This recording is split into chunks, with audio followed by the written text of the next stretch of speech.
in today's video, we're getting the campground ready for mass amounts of motorcycles because it is almost season. Y'all want to hear the schedule and what events we got coming up at the KRIVER? Stay tuned to the end of this video because I'll give you all the upcoming dates.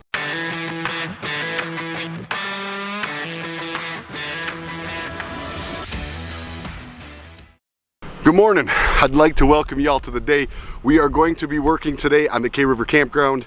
It is that time of year. The time of year where we get ready for the largest, funnest, and most exciting parties that we host. Spring is coming. The weather is beautiful. It's like 68 degrees today. We had like 75 degrees weather the other day.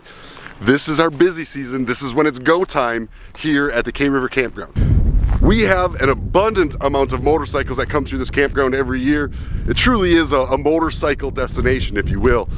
We've got other kinds of events like this weekend. We've got a van revival where everybody's bringing their, their vans that they live in or camp in. They bring them out here and they do a big party every year. It's a lot of fun. If you guys haven't seen that video, you can click the link right here. But also a lot of motorcycle traffic, and it's starting to pick up around here. When it comes to motorcycles, we've done the best we can. Aside from absolutely making a concrete jungle and concreting or blacktopping everything, we've done the best we can. We think we found a pretty good material for these roads. What it is, let me show you. Here it is right here. This is a pile of it. It's actually crushed granite. That's right, that's what you're looking at here.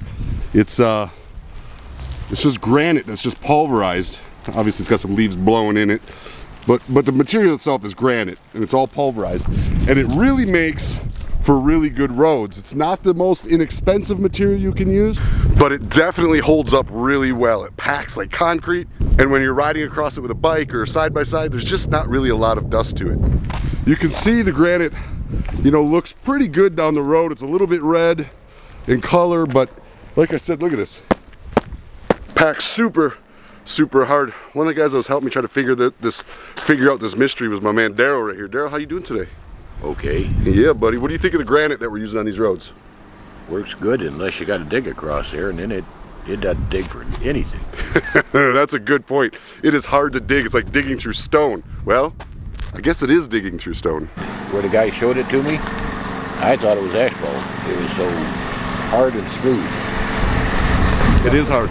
And look, absolutely no dust coming off the back of that machine. But as hard as it is, with enough rain, you can kind of see this ditch, this line that's cut in here. We still get lines cut into it. And we try to get all those worked out before season goes.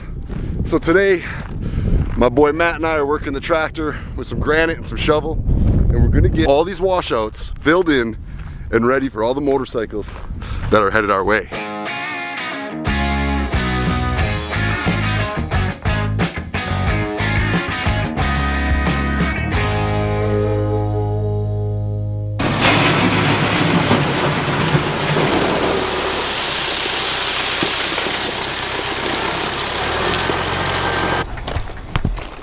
All right, Matt, tell me what we got. Bucket full of number 2 rock, or maybe number 57. Nonetheless, we got a bucket full of rock. And what are you gonna do with this?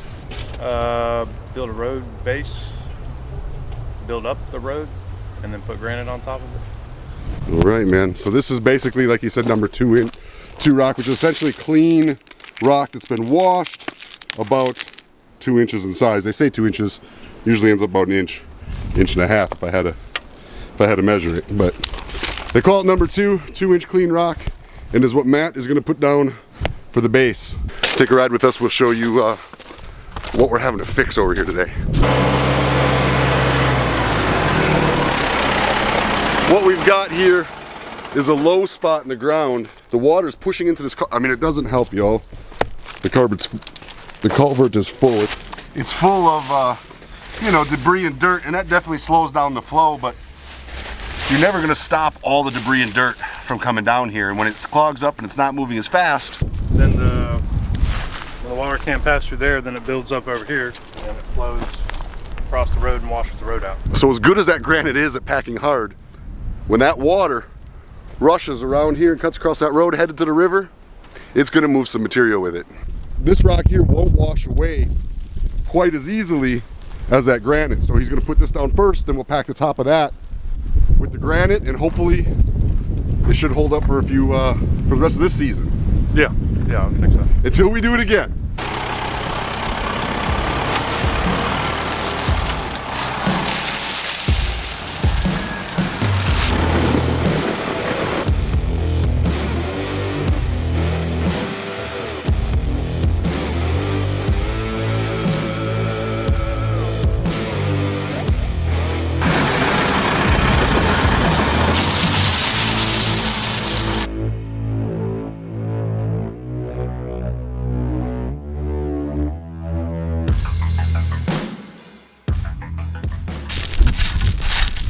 Okay, so we could lay all that rock down in this low spot with the tractor as well, but you could waste a lot of material like that.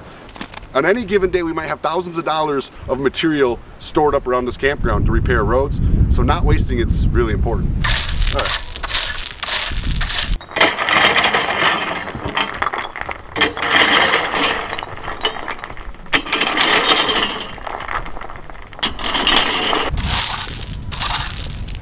All right, now that we got it in the low spots, my man Matt does his thing with the tractor and the granite.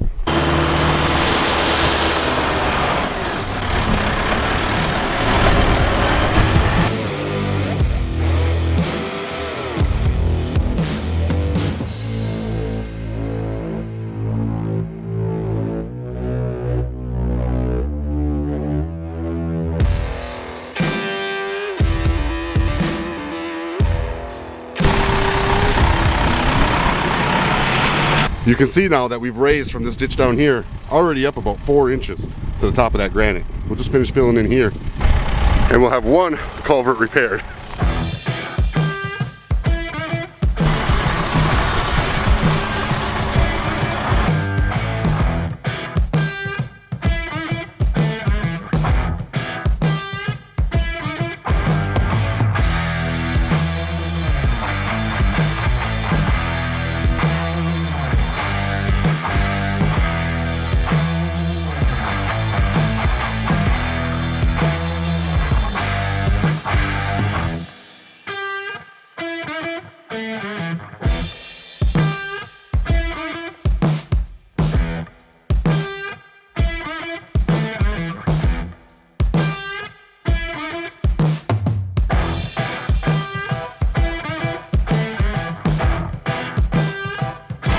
And there you have it. Got a nice base down here. We'll drive over it a couple times. All in all, I think we lifted that road about 4 inches right there, which should be enough to keep the water funneling down this culvert as soon as we get it cleaned out. So it's pretty cool. This repair only took us maybe 45 minutes. A year ago on our old tractor, the bucket was a third the size. This would have taken us probably 2 hours and twice as many trips.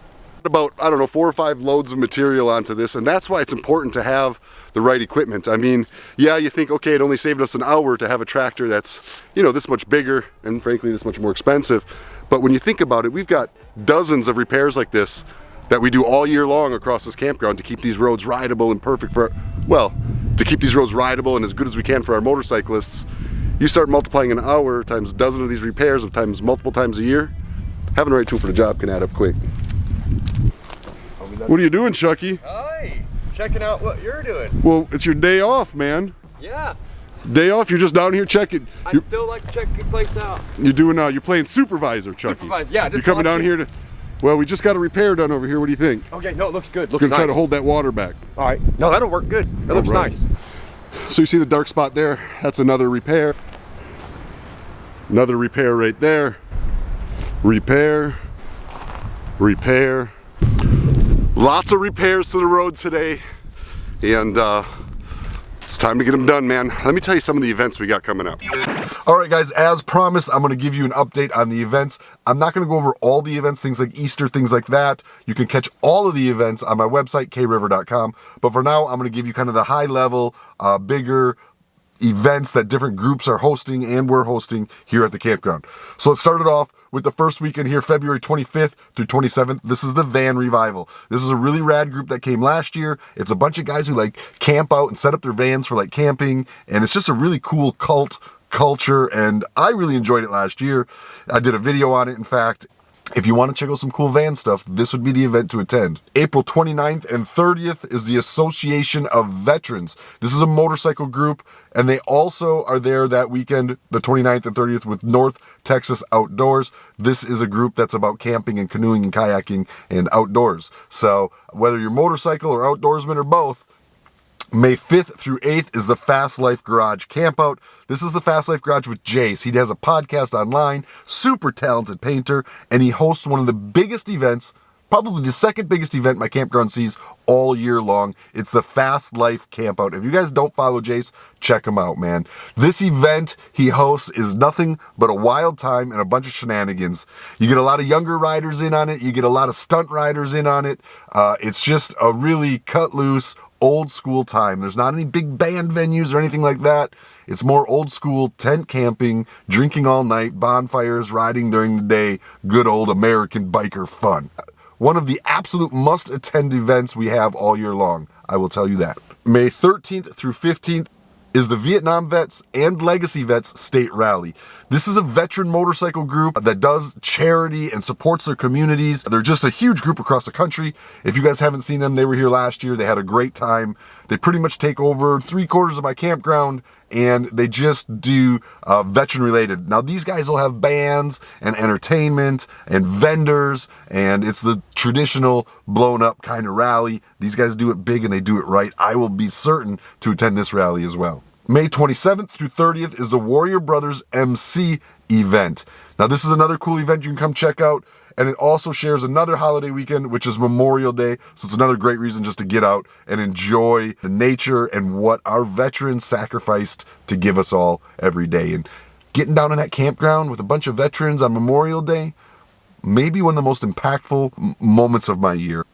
June 4th and 5th is Ride to the River 2022. And June 10th through the 12th, we've got Blake Evans bringing in another motorcycle rally. June 16th through 19th is the Phoenix Motorcycle Club. And then, of course, July 1st through 4th is the 4th of July celebration we do at the campground every year. Huge fireworks, big explosions. It is one of my favorite events that I host at the campground every year. I always go big for 4th of July, and I'm always home for 4th of July. August 4th through 7th, Operation Tears of 22. September 2nd through 4th, Labor Day weekend. We're always packed for that. It's always a good time. And I'm just going to jump up to October.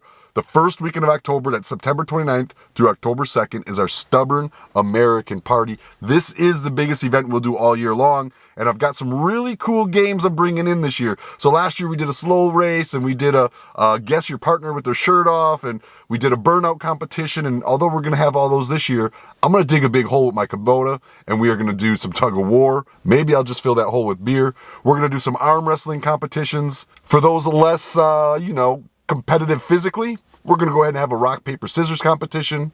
We're going to do some eating competitions. We're going to have awards for all this stuff, the longest ride in, and of course we'll do some veterans giveaways, and we're going to raise money that weekend for the Combat Vets Motorcycle Association. So I hope y'all can come out, participate in this event, and help us make a big difference with a group that I stand behind wholeheartedly.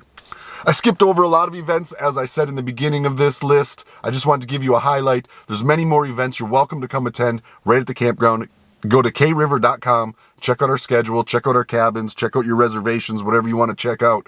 And you come down to the river and you come pay us a visit, because we always have fun down on this river all year long. And my next few weeks is just preparing to have y'all there and show you a good time. Until the next video, y'all remember to stay stubborn out there, and we'll see you soon.